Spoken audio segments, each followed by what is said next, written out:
Okay, Ji, I hope so. You people will be in very good health. So, today we are going to discuss the remaining part of the exercise of the chapter number 4 that we were discussing last week.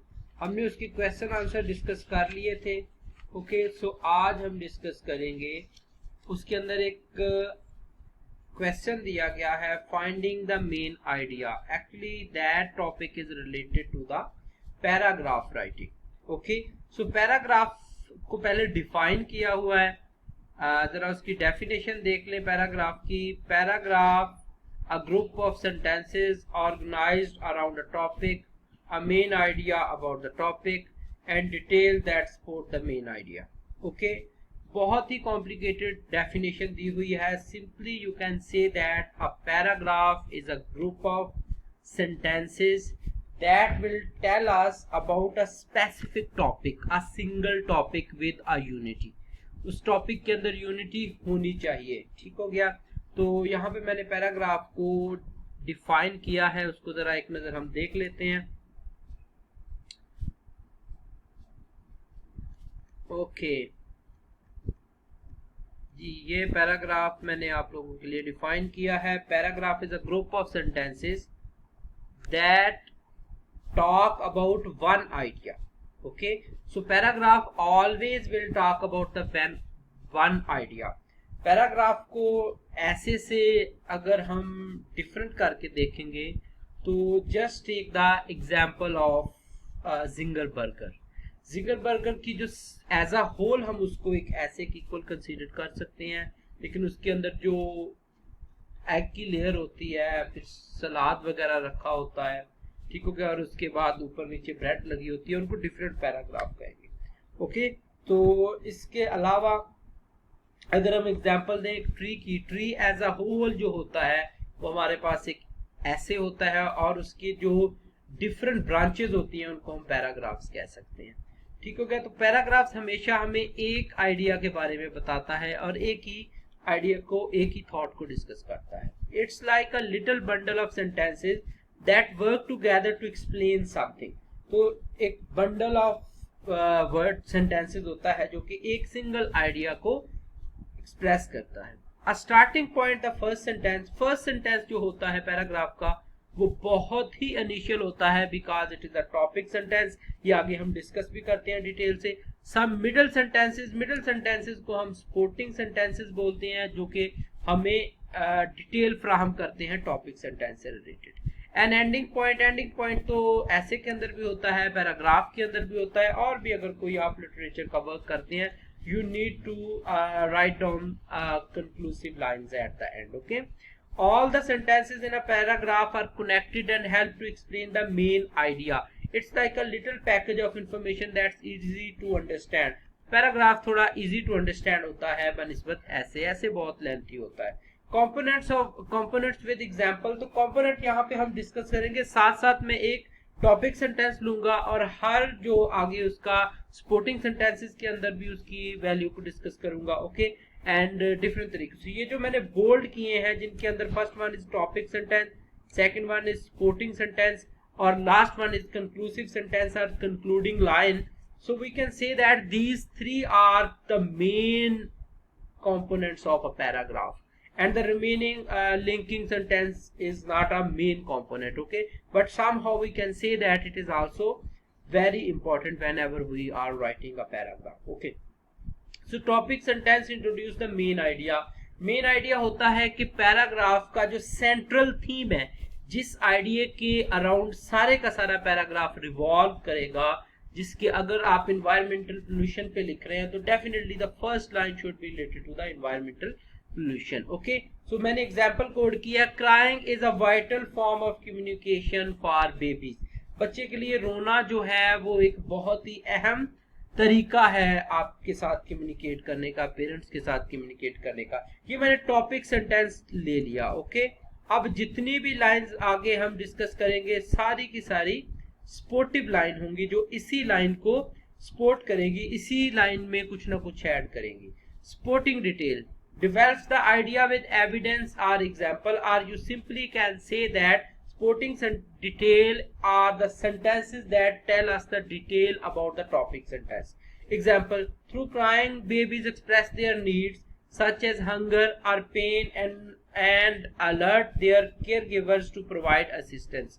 ठीक हो गया? तो ये crying, ये जो है crying he है. हम अब ये वर्ड क्राइंग को डिफाइन कर रहे हैं नीचे कि इसके जरिए बेबी क्या क्या कर सकता है. हम इसको स्पोर्ट में, फर्स्ट सेंटेंस की स्पोर्ट में हम ये सेंटेंसेस यूज कर रहे हैं.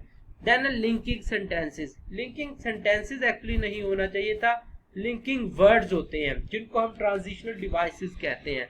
ठीक है, वो ट्रांजिशन डिवाइसेस हम एक आइडिया से दूसरे आइडिया में जंप करने के लिए यूज करते हैं.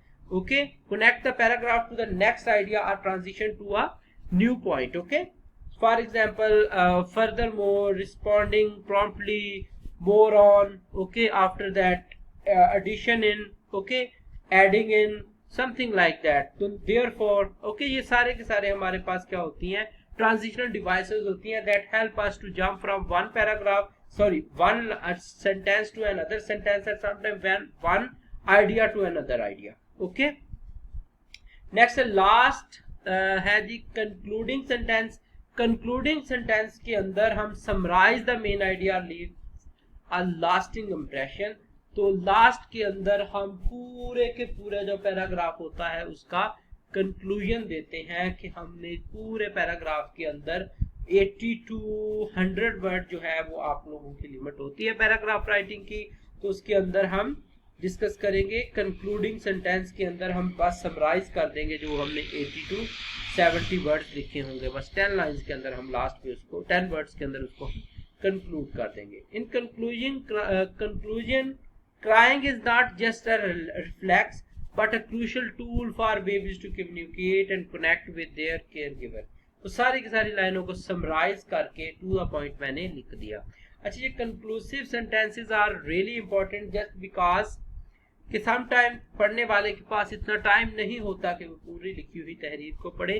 so they can only read out the concluding sentences so far that they can understand what you are talking about. okay, next है आपके पास इसी एक्सरसाइज. अच्छा, इसको जरा देख लें कि how to find the topic sentence. Topic sentence find करने के लिए बस व्हाट का क्वेश्चन आप पुट करेंगे कि पैराग्राफ किस चीज के अबाउट है. जब आप ये क्लियर कर लेंगे तो आपको टॉपिक सेंटेंस समझ आ जाएगा. How to find the main idea. Main idea and topic sentence both are the same thing. Okay, they just give it 2 time, they are wasting your time. Okay, how to find supporting details. Supporting details find करने के लिए simply जो चीज what, where, how, when, why को support कर रही हो कि हाउ समथिंग हैपन, ये हाउ का आंसर जो है वो पहली लाइन पहले सेंटेंस की रेफरेंस से देंगे. व्हाट का आंसर भी पहले के रेफरेंस से होगा, वेयर, व्हाई और हाउ का. Okay, set of detail, hints, bold faced headings और टाइटल्स में contain the topic and. Okay, bold face कोई नहीं आपको करके देगा पैराग्राफ में. ठीक हो गया, आपने खुद ही पैराग्राफ को लिखना होगा. Remember topics, main ideas and supporting details work together. The main idea tells the author point about the topic and the details of report. Okay, ये मैं आपको डिटेल से बता चुका हूँ कि मेन आइडिया के अंदर जो है वो मेन चीज डिस्कस होती है. और आगे एक उन्होंने पैराग्राफ दिया हुआ है एक्टिविटी, इसको जरा एक दफा रीड कर लेते हैं. टू मैनी पेरेंट्स का इन्फेंट्स होता है न्यू बॉर्न बेबी. क्राइंग में भी मेनली एन इरिटेशन. कुछ पेरेंट्स के लिए तो बच्चे का रोना इरिटेशन है, specially if it continues for long period. लंबे टाइम तक अगर बच्चा रोता रहे, चुप ना करे. So specially if it continues for long period, अगर लंबी देर तक, ज्यादा वक्त तक बच्चा रोता रहे. But crying serves important function for the child as well as for the parents. लेकिन बच्चे का रोना बच्चे के लिए भी अच्छा है और पेरेंट्स के लिए भी अच्छा है. For the child, crying helps improve lungs capacity. उसकी lungs की capacity को बढ़ाता है and the respiratory system को strong करता है. Perhaps more important, the cry serves as a signal of distress. Distress होता है कि emotion release हो जाते हैं, क्योंकि बच्चा बता के तो अपने emotions को release कर नहीं सकता, तो catharsis हो जाता है उसका. When babies cry, they indicate that they are hungry or in pain. And this is important information for parents. तो पेरेंट्स को फायदा इस तरह होता है कि वो बच्चे का पता चल जाता है वो हंग्री है या फिर उसको कोई दर्द हो रहा है. use the hint below to determine the correct main idea of this paragraph. After reading a paragraph, ask what point is the author making in this passage. Ask the following questions. Who does this passage discuss, person or a group? अच्छा, इसके answer मैं लिख नहीं रहा, simply आपको answer बता देता हूँ. The passage discuss babies and parents. Okay, बच्चे और पेरेंट्स को डिस्कस कर रहा है. when का आंसर कैसे पुट होगा? does the information contain a reference to time? no, there is no specific reference to time. time को ये डिस्कस नहीं कर रहा. where does the text name a place? किसी प्लेस का नाम बता रही है ये जगह. So no specific places mention, कोई जगह भी मेंशन नहीं हुई. तो इस पैराग्राफ ने व्हेन एंड वेयर का आंसर अभी तक नहीं किया, हु का किया. Okay, why do you find a reason और explanation for something that happened? So yes, the passage explains why crying is important for children and parents to indicate distress, anger or pain. Okay, तो ये why का answer कर रहा है. How does this information indicate a method or a theory? तो उसने कोई theory discuss हुई है, ये method डिस्कस हुआ है. The passage explains how crying helps improve lung capacity and the respiratory system. ये दोनों को उसने एक्सप्लेन किया है. ठीक है जी, साइंटिफिक थ्योरी है, साइंस कहती है. Okay, read the passage and answer the question. Fire ants are painful and destructive pests. Okay, painful, destructive होता है, you can say that catastrophic. The fire ants earn its name because of its venom. Venom आप poison को बोलते हैं, जहर को. तो उनका जो नाम है वो उनके जहर की वजह से है. The insect uses a wasp-like stinger to inject the wasp जो होता है येलो कलर का जो होता है उसके ऊपर कवर. स्टिंगर जो है स्टिंग से है, जिसको डंग मारना कहते हैं. टू इंजेक्ट द विनोम, तो स्टिंग के जरिए वो अपना विनोम बॉडी के अंदर इंजेक्ट करते हैं. Which causes a painful burning sensation and leaves tiny itching pustules. Okay, pustules होता है, ब्रिस्टल्स को बोलते हैं, जो छाले से बन जाते हैं दाने से बॉडी के. इचिंग होता है irritating. Okay, the ends will swarm everywhere. Swarm in the form of group की शक्ल में होते हैं. ओवर एनीवन और anything that disturbs there nest. जैसे ये कोई इनका छाता छेड़ देता है, इनके नेस्ट को छेड़ता है, तो ये उसके पीछे पड़ जाते हैं. In addition to causing pain, the fire ants damage many crops by eating the plants and by protecting other insects that damage crops. तो ये बहुत दफा फसलों को बर्बाद कर देते हैं. Fire ants are attracted to soybeans, eggplant, corn, okra, strawberries. Okay, तो इन जगहों पर ये मौजूद है. ओके, यहाँ पे कुछ वर्ड यूज हुए हैं जिनमें सोयाबीन है. सोयाबीन मेरा ख्याल है कि सरसों को बोलते हैं. एग प्लांट जो होते हैं वो हम बोलते हैं बैंगन को कहते हैं. एंड आफ्टर दैट कॉर्न मकई को कहते हैं. और ओखरा जो होती है हमारे पास, इस भिंडी को बोलते हैं. स्ट्रॉबेरी का आपको पता है, पोटैटो तो आप रोजाना ही खाते हैं. Okay, what is the topic of the passage? Fire ants. Okay, what does the author want you to know about the topic? Fire ants have a wasp like stinger. No, ये main topic नहीं है. Fire and स्वान, ये भी main नहीं है. Fire ants are pest to farmers. No, ये भी नहीं है. Fire ants are painful and pesky. Pesky होता है मुश्किल, difficult, irritating. Which sentence contains the main idea? First sentence contains the main idea.